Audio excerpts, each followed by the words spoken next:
안녕하십니까. 한국방송통신대학교 문화교양학과에서 재직하고 있는 김재형입니다.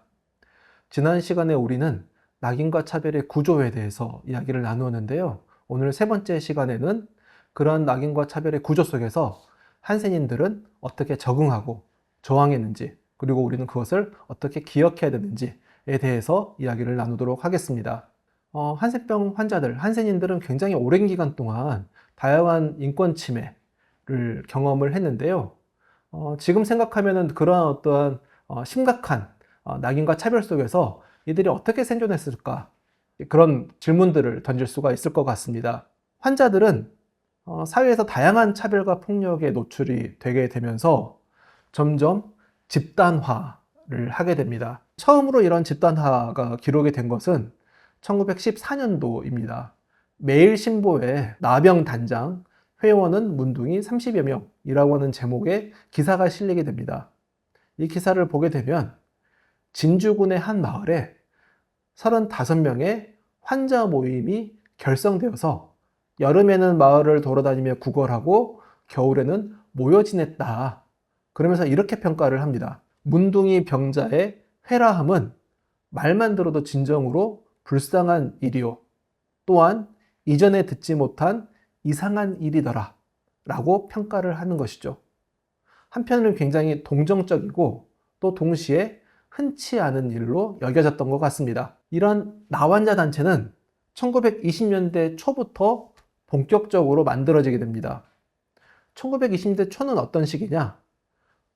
불황 한센병 환자들이 도시에 있는 나병원으로 집중되고 이에 도시 주민들의 이들에 대한 적개심이 강화가 되면서 낙인과 차별이 심각해지던 그런 시기였습니다. 1923년도에 경북 달성군에서 대구 나병 환자 상조회가 결성이 되는데요.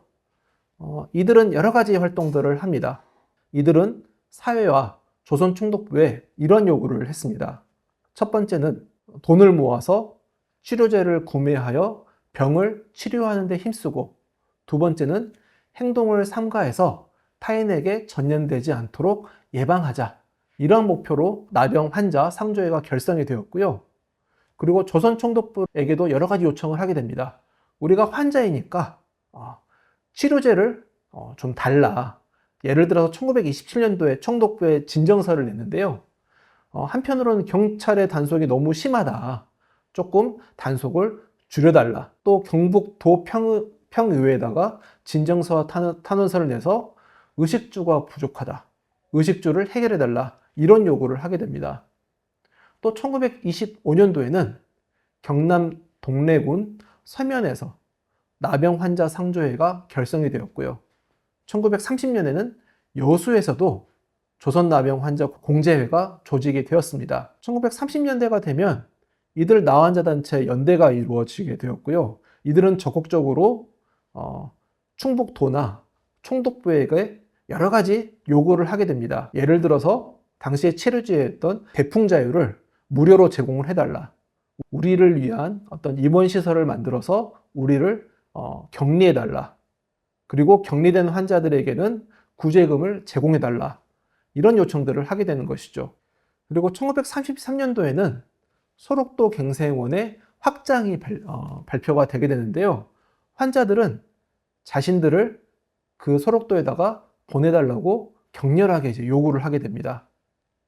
이런 것들을 보면 강력한 어떤 사회적 낙인과 차별이라고 하는 것은 환자들을 훨씬 더 결속시키고 단체를 만들게 하게 되고, 이런 환자들은 단체들을 통해서 국가와 사회와 여러 가지 협의라든가 논의를 하게 되는 것이죠. 그렇게 해서 많은 환자들이 소록도 갱생원에 들어가게 됩니다. 그런데 문제는 바깥에서는 이 소록도라고 하는 공간이 환자들의 어떤 천국으로 묘사가 되었고 그렇게 알려졌지만, 실제로 1930년대 소록도 안의 내부 상황은 굉장히 심각했고 지옥과 같은 상황이 발생이 되었습니다. 1934년도에는 소록도 갱생원의 확장 공사가 시작되었던 시기이기도 합니다. 당시 총독부는 많은 예산을 들이지 않고 소록도 갱생원을 확장시키려고 했기 때문에 당시에 소록도 갱생원에 수용되었던 환자들의 노동력을 적극적으로 이용하게 됩니다. 이미 질병으로 그리고 불황 생활로 신체적으로 허약한 이런 환자들이 극한의 노동에 동원이 되었고, 동시에 이들을 위한 어떤 의학비라든가 생활비가 감소하게 되면서 소록도 갱생원의 어떤 상황은 굉장히 심각해졌고요. 동시에 사망자 수가 급격하게 증가하게 됩니다. 또 1930년대 후반이 되면 여러 가지 전쟁들이 발생을 하게 되면서 소록도의 환자들도 전쟁 물자 생산에 동원이 되었고요. 또 동시에 이들을 위한 생활비라든가 의료비가 굉장히 낮아지게 됩니다. 또 그러한 상황에서 환자들에게 여러 가지 명목으로 돈을 거두어 가게 되었죠. 처음엔 환자들은 소극적으로 저항하게 됩니다. 이제 조금이라도 저항을 하게 되면 감금실에 끌려가서 굉장히 다양한 폭력에 노출이 되기 때문에 적극적으로 저항을 할 수가 없었고요. 소극적인 저항은 소록도로부터 도망을 치는 것이죠. 1934년부터 환자들은 소록도로부터 이제 도망을 하기 시작을 했고, 1935년에는 67명의 환자가, 1941년에는 86명의 환자가 소록도로부터 도망을 쳤습니다. 하지만 1940년대가 되게 되면 이제 적극적으로 저항을 하게 되는데요.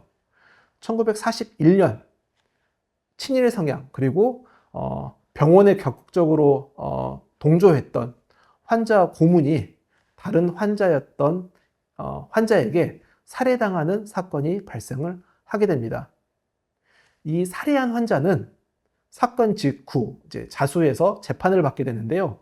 이 재판 과정에서 피살자가 상관에게 붙어서 환자들에게 강제 노동을 시켜서 그로 인해 죽어간 환자가 수도 없이 많았기 때문에 나는 그를 살해했다 라고 밝힙니다.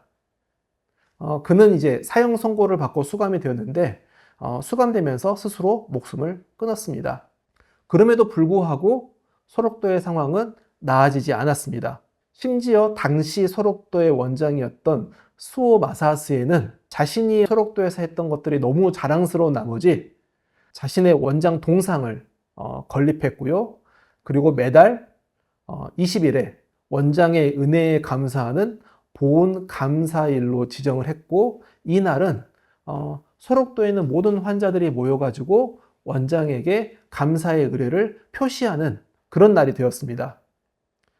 1942년 6월 20일 오전 8시 수호 원장은 보온 감사일에 자신의 차를 타고 관장에서 출발해서 중앙공원 입구에 도착을 했습니다. 당시 중앙공원에는 거의 6,000명의 환자들과 수백 명의 직원들이 도열해서 원장을 기다리고 있었죠. 그리고 원장이 나타나자 모든 이들이 동시에 허리를 굽혀서 인사를 했습니다. 그때 이춘상이라고 하는 환자가 앞으로 가서 원장의 가슴에 칼을 꼽습니다. 당시에 이춘상이라고 환자는 이렇게 외쳤다고 합니다. 너는 환자들에게 못된 짓을 많이 하였으니 내 칼을 받아라. 그리고 수호 원장은 거기서 사망하게 됩니다.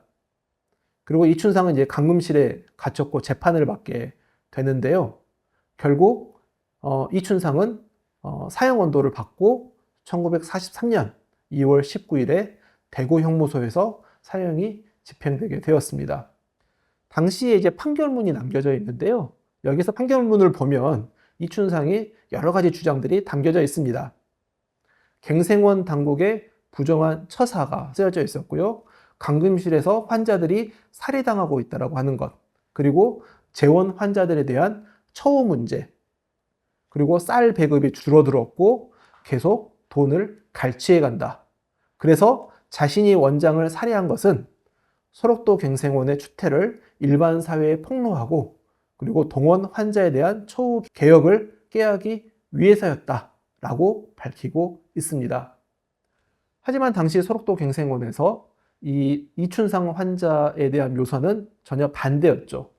그는 나병 환자 특유의 편협성을 가지고 있었고 억측을 해서 여러 가지 편견과 오해를 가지고 있었고, 그렇기 때문에 이러한 편견에 근거를 해서 원장 스오 마사스히를 살해했다라고 주장을 했고, 판결문에도 이렇게 담겨져 있습니다.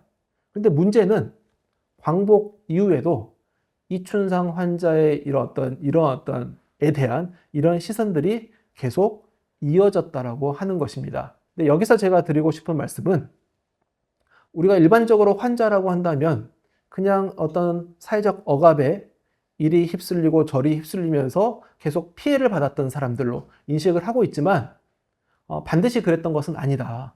환자들은 그런 어떤 사회 억압적인 구조로 해서 어떨 때는 적응하기 위해서, 그리고 어떨 때는 굉장히 적극적으로 저항했다라고 하는 것입니다. 하지만 문제는 광복 이후에도 일제시대 때 가졌던 환자들에 대한 우리의 어떤 편협한 시각이 바뀌지 않았다라고 하는 것입니다. 광복 이후에 소록도에서는 이 이춘상을 기리기 위해서 많은 노력들을 했습니다. 시도 만들었고요. 동상도 만들려고 했었는데, 당시에 병원 당국에서는 어떻게 아버지 같은 원장을 죽인 환자를 기념할 수가 있는가 라고 주장을 하면서 그러한 모든 활동들을 막았습니다. 이것은 광복 이후에도 일제시대 때 만들어졌던 환자에 대한 부정적인 인식이 오랫동안 지속이 되었다라고 하는 것이죠. 2000년대 와서야 이춘상 선생 기념사업회가 결성이 되었고, 총 3차례에 걸쳐서 보훈처에다가 이춘상을 독립유공자로 인정해달라고 요청을 했으나 모두 기각당했습니다. 이것은 과거에 만들어졌던 한센인에 대한 편견이 여전히 우리 안에 있다라고 하는 것을 보여주는 것입니다. 2022년에 와서야 소록도 중앙공원에 이춘상 기념비를 세우고 기념식을 거행했습니다. 그리고 2021년도에 진실과 하위위원회에 이춘상의 항일 흔적을 인정해달라는 요지에 신청을 했습니다. 지금 보여드린 사진은 이때 만들어진 이춘상 의거 기념비입니다. 이 기념비는 무엇을 의미를 할까요? 이것은 우리가 한센병 환자를 어떻게 기억할 것인가, 그리고 한센병 환자들이 오랫동안 당했던 낙인과 차별을 우리가 어떻게 기억하고 그것에서 어떠한 교훈을 얻을 것인가와 밀접하게 연결이 되어 있습니다.